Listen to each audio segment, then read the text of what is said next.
ஒரு வாட்டி விஜயகாந்த் சார் படத்தில் ஆக்ட் பண்ணதுக்கு நான் போலீஸு.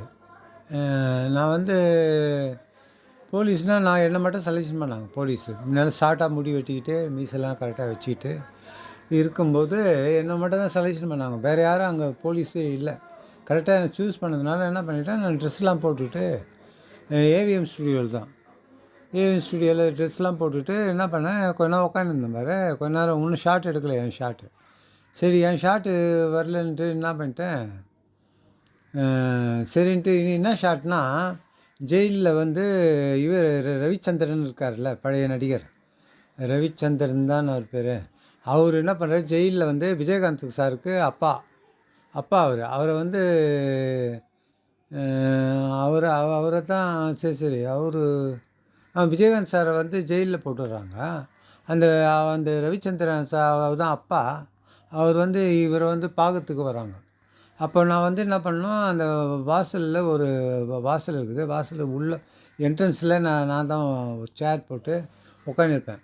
கேமரா என்னான்னு தான் அப்படியே நல்லா கிட்ட க்ளோஸ் வந்து அப்படியே மேலே வரும். ஏன்னா ஒரு ஜெயிலு ஒரு போலீஸ் ஸ்டேஷன்னா இது காட்டணும்ல, போலீஸை காட்டணும்ல. அதனால் என்னை காட்டுறதுக்கு அந்த சீனு அப்படியே க்ளோஸ் பண்ணி நல்லா எடுத்து அப்படியே பண்ணோடனே அப்புறமா விஜயகாந்த் சாரை காட்டுவாங்க. விஜயகாந்த் சார் இவர் ரவிச்சந்திரன் சார் அவர் என்ட்ரி ஆவார் உள்ள பையனை பார்க்கறதுக்கு வரும்போது விஜயகாந்த் ஜெயிலில் இருப்பார்ல, அது உள்ளே அடித்து வச்சுருப்பாங்க. அப்புறம் வந்து அழுவார் கொள்வார். அப்படியே இருந்தோடனையும் அவ்வளோ பையனை பார்த்து இருந்தோடனே அவர் அப்பயே அங்கேயே இறந்துடுவார். டக்குன்னு இறந்துடுவார். அந்த சீன் எடுத்தாங்க. அந்த சீனுக்கு நான் என்ன பண்ணிட்டேன், முதல்ல என்னை போட்டு போலீஸு கட்டிங்கெல்லாம் வச்சுட்டு மீசெல்லாம் நல்லா ட்ரிம் பண்ணிவிட்டு, யாரும் இல்லை போலீஸ்க்கு அந்த ஈக்குவலில். ஏன்னா எல்லாம் முடி நிறைய இருக்கும், மீசை இருக்கும், தாடி வச்சுருப்பாங்க. அதனால் நான் சூட் ஆனதுனால என்னை செலெக்ஷன் பண்ணி கரெக்டாக வச்சு பண்ணாங்க. ட்ரெஸ்ஸும் கரெக்டாக கொடுத்தாங்க. கரெக்டாக நான் ஃபிட் பண்ணிவிட்டு நான் என்ன பண்ணிட்டேன், சரி கொஞ்சம் கேப்பில் யூரின் போய் பாஸ் பண்ணிட்டு வந்துடலாம். யூரின் பாஸ் பண்ணிவிட்டு அப்படி எல்லாம் போனேன். அப்படிக்கா போனால் அந்த சமையல் ரூமுக்கா அந்த இப்போ இதுன்னு சொல்லுவாங்க அவங்க, அந்த சமையல் பண்ணுறாங்களே, சமையல்லாம் வச்சுன்னுக்குறாங்களே, அதில் அந்த அந்த யூனிட் பக்கமாக போயிட்டேன். போயிட்டேன்னா அதில் ஒரு தெரிஞ்சால் என்ன பண்ணிட்டான், நான் அவர் கேட்டேன், டீ வண்டி கொடுங்க, காஃபி டீ இருந்தால் கொடுங்கண்ணா. காஃபி டீ எல்லாம் என்னத்துக்கு, இது சிக்கன்லாம் இருக்குது, இது இருக்குது, சிக்கன் மட்டன்லாம் இருக்குது, டைம் வேறு ஆயிடுச்சு, மணி 2:30 கிட்டே ஆயிடுச்சு, வீணாக போயிடும், நீ சாப்பிட்ரு அப்படின்னாங்க. அப்புறம் என்னடா சிக்கன் மட்டனு வேறு என்னென்ன இருக்குது, பறக்குது நடக்குதுலாம் இருந்தது. சரி என்ன பண்ணிட்டேன், சரி சொல்கிறாருன்ட்டு நான் ஷூட்டிங்கே மறந்துட்டு என்ன பண்ணிட்டேன், ஷூட்டிங் வந்து ஞாபகமே இல்லை எனக்கு. திடீர்னு சாப்பாடு சொன்னோன்னே பெல்ட்டெல்லாம் அவுத்து விட்டுட்டு உட்காந்தேன். பொறுமையாக சாப்பிட்டுக்கிறேன். சாப்பிட்டு முடிச்ச பிறகு தான் ஐயோ நம்ம அங்கே வெயிட் பண்ணுவாங்களே நம்மளுக்கோசம், என்னடா அப்படின்ட்டு அடுக்கா சாப்பிட்டு முடிச்சோன்னே தான் ஞாபகம் வந்தது. சரி போனால் அந்த சீனுக்கு விஜயகாந்த் சார் வெயிட் பண்ணுறாரு, ரவிச்சந்திரன் சார் வெயிட் பண்ணுறாரு, கேமராமேனு டைரக்டரு என்னை சுற்றி தேடுறாங்க. எங்கே அந்த ஒரு போலீஸுன்னு. எங்கேயோ பாத்ரூமுக்கு ஒரு வாட்டி ஒரு அசிஸ்டன்ட் டைரக்டர் ஓடிக்கிறாரு, அங்கே ஓடிக்கிறாரு, இங்கே ஓடிக்கிறாரு. ஏன்னா வேறு ஆளும் போகிறதுக்கும் முடியாது. ஏன்னா தாடி வச்சுன்னு இருப்பாங்க. போலீஸ்னால் அந்த ஒரு கெட்டப் இருக்கணும். தாடி வச்சுன்னு இருப்பாங்க, திடீர்னு முடி நிறைய இருக்கும். அதெல்லாம் இருந்தாலும் அந்த நேரத்துக்கு யாரையும் இப்போ ட்ரை பண்ணிக்கிறாங்க, யாருன்னா போட்டு எடுக்கலான்னு எடுக்க முடியல. அப்புறமா நான் போனேன். அப்போ தான் ஞாபகம் போனால் விஜயகாந்த் சார் உட்காந்துக்கிறாரு, இது பண்ணிக்கிறாரு. வந்து அவர் நல்லா திட்ட போகிறாருன்னு நினச்சிக்கின்னு போனோடனே என்னை பார்த்தாரு. எங்கேயா போனேன், உனக்கோசம் எவ்வளோ வெயிட் பண்ணுறேன் பார்த்தியா நான் அப்படின்றாரு. ஐயா எவ்வளோ தன்மையா அது, வேறு யாருன்னா திட்டுவாங்க. அசிஸ்டன்ட் டைரக்டர்லாம் கை காட்டினார், ஏன்னா திட்டக்கூடாது. அப்போ அவர் நடிகர் சங்க தலைவராகிறாரு. ரெண்டாவது அவர் அந்த மற்றவங்களாம் திட்டுவாங்கல்ல, கூட பின்னாடி இருக்கிறவன் டைரக்டர் திட்டுவாங்க, வேறு யாருன்னா திட்டுவாங்கல்ல, சாரை விட காக்கா வச்சிட்டாடு அப்படின்னு. ஒரே ஒரு கை காட்டினார், எல்லாம் அமைதியாகிட்டாங்க, எதுவும் தொடல என்னை.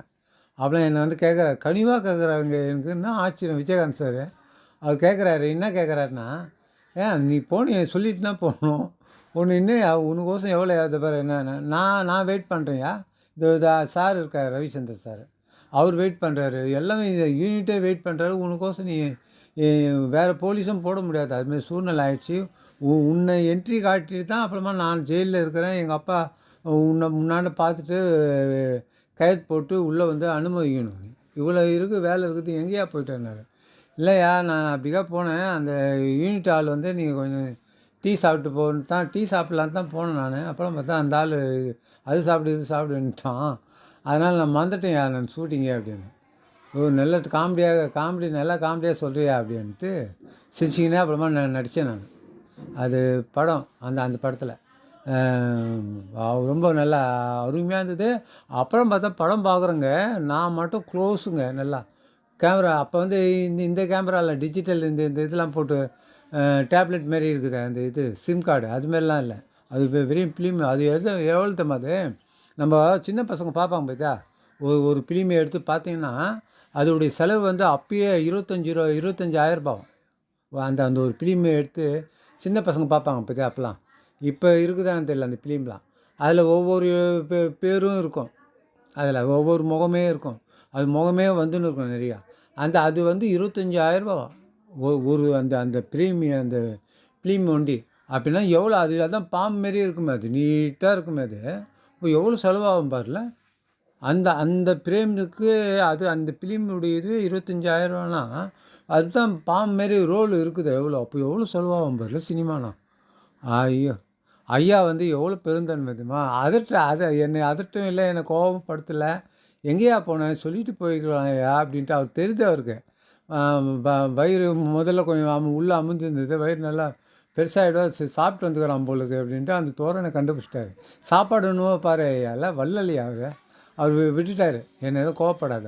நான் வாயெல்லாம் அப்படி ஒரு மாதிரி சாப்பிட்டா எப்படி இருப்பாங்க, ஒரு மாதிரி இருப்பாங்க, பிஸ்காக இருப்பாங்களே.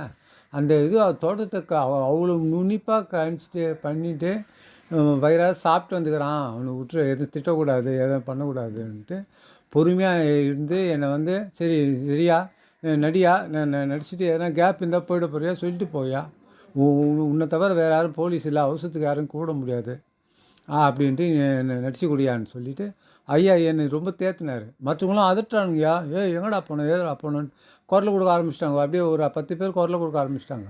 ஐயா கோசமே பந்தா கோசம் கொடுத்தாங்களா, அவங்களுக்கு பெரிய கோவம்ல, இவ்வளோ பேர் காக்க வச்சுட்டு என்ன.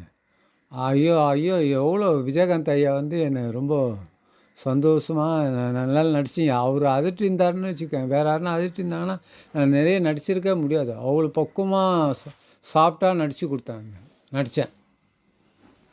விஜயகாந்துக்கு